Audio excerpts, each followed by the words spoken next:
हिंदुस्तान के एक छोटे से गांव में नई नवीली बहू अपने ससुराल आई। कच्चे सहन में बीले गांव के कच्चे सहन में बेलें झूल रही थीं। आंगन में मट्टी के चूल्हे पर धुआं उठ रहा था।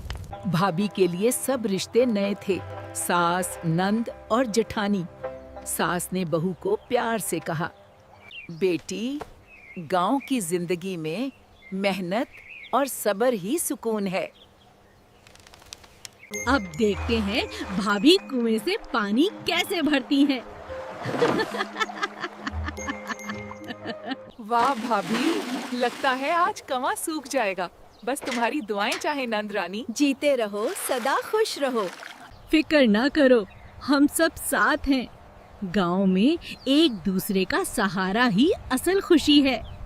गांव की रौनक तब बढ़ती है जब सास, बहू, नंद और जेठानी मोहब्बत से रहें।